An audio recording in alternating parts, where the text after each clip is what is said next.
everybody. Welcome to the Atheist Experience. We are live. Today is January 11th, 2009. Still in this wonderful new year. That was What If God Smoked Cannabis, which was... it's a parody. A parody of What If God Was One of Us, which, well, who knows? What if Probably God a better song that way. If you're watching over the internet, which I'll get to in just a second, you heard the pre-show call, which you know, actually, if you're still watching, and I feel so bad because I was so busy crocheting I forgot his name. But if you want to call back in and discuss that later on, that's fine too. This is a live public access television program sponsored by the Atheist Community of Austin, a nonprofit educational organization promoting positive atheism and the separation of church and state. The ACA has weekly meetings every Sunday at Romeo's on Barton Springs Road, beginning at around 11:30. For more information, you can visit the ACA website at www.atheist-community.org. All the information is there about that meeting as well as the rest of our meetings. The audio portion of this program is available as a podcast and as a download. The video portion in its entirety is available as Google Video. For more information, you can go to atheist-experience.com and click on the archive link, then scroll down, and then there's a table down there that you can expand or do whatever you need to get to the shows. There's 11 years of shows. Not all of them are available online. Only the most recent shows are available as a podcast. If you want to get audio versions of the past shows, there's information about how you can do that as well. I realize that a lot of our viewers are coming to us after watching YouTube clips that fans of the show have put up, and we greatly appreciate that. It's been a big, I don't know which, there. I can't figure out which camera. It's been a big boon to the show, and we appreciate that. We hope people continue to do it, especially as it's an endeavor that we don't really have time to do. But for those of you who are watching YouTube clips, one of these days somebody needs to put up a YouTube clip of the announcements that direct them back to the rest of the shows. Because I'll hear from people who said, you know, I watched 12 hours of YouTube clips of you guys the other day.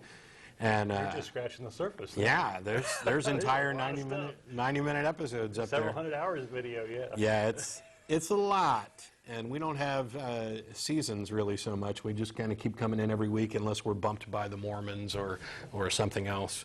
But we'll get more to that. In addition to this program, the ACA also sponsors a bi-weekly internet audio podcast called The Nonprofits.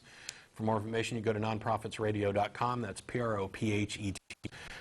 We were live yesterday. We'll be live again in 2 weeks. It's hosted by Dennis Lubay, features myself, Russell Glasser, Schilling, Thad Engling on occasion.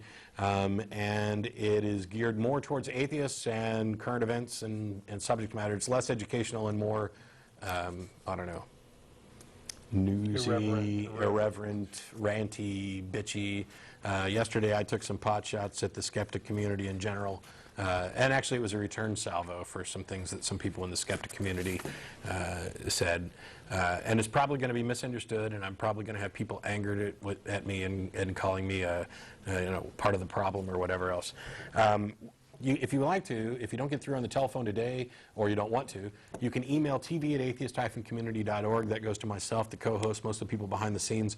We can't promise to answer every email, but we do read all of them, which means I have read various emails with people offering concerns, feedback, suggestions, constructive criticism, some not so constructive criticism. I read all of it, I consider all of it, we discuss it when we're off the show. For example, 2 weeks ago there was the caller Ed that I hung up on, and I knew as soon as I did that I was going to get email about it. Ed called back in again last week, and we had a much more productive discussion, and I think we kind of laughed it off as, I don't know, I was being an ass for amusement, and it wasn't particularly amusing or productive. And I'm fine with that. I'm not perfect. If I was, we'd have a new religion, which I think we're actually going to probably talk about a little bit here shortly. But no, there's been a lot of feedback specifically about how quick do we hang up on callers. Some people we've hung up on too quickly for sure. Some people we've let go on too long. It is a really difficult process to figure out exactly how to deal with all this. And I try to do a number of different approaches. I'm not going to get it right all the time. I'm not always going to be nice. On occasion I'm going to be rude. On occasion I'm going to ridicule people. But I do take the feedback, and if you spot a trend, the show's just getting way too nasty and it's progressively getting nastier. Okay, that's a valid criticism, and it's something I'll look at. I do want to say, though, that there's a lot of confusion as to what the purpose of the show is, and that confusion is probably because we don't ever really say. It's not, the Atheist Experience is about promoting dialogue and discussion. It's about eradicating the misperceptions that the public have about who atheists are, what we believe, what we don't believe, some of the misperceptions that have been portrayed by religious figures. It's a chance to discuss current events. It's a chance to talk about broader philosophical issues. It's a big chance to interact with theists in particular, because as an atheist, I don't believe in a God, any God.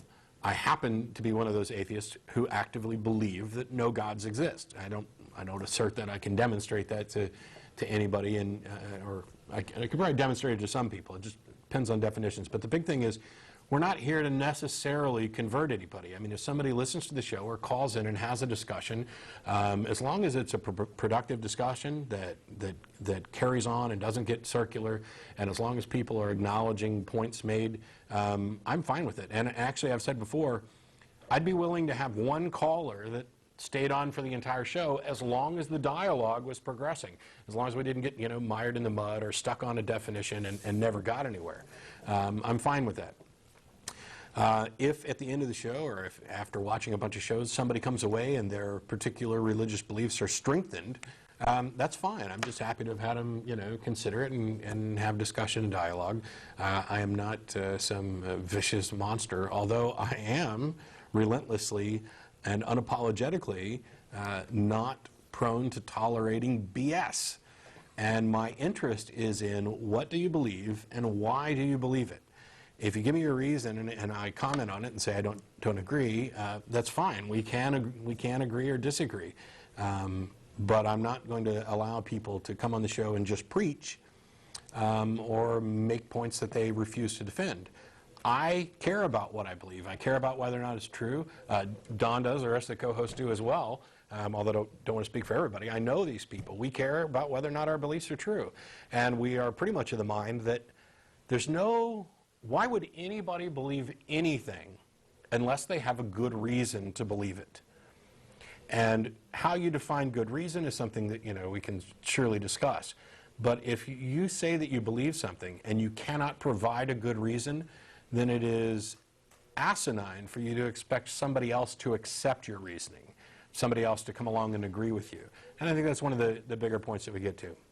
Hitting the rest of the announcements and stuff, in addition to the podcast, the AC, and the morning brunch, which happens every Sunday except for the first Sunday of the month, where we host a lecture series at the Austin History Center, located at the corner of 9th and Guadalupe. I'll be February's lecturer, and I'll be talking about fooling the mind, maybe a little magic, maybe a little mentalism, some other discussions about the process the brain goes through or could possibly go through. I'm not a neurologist or a philosophy of mind guy outside of armchair philosophy of mind. So we'll be talking about that a little bit in February. Board meetings the second Sunday of the month. Atheist Happy Hour every Thursday at the Dog and Duck Pub beginning around 7 o'clock. That's located at the corner of 17th and Guadalupe.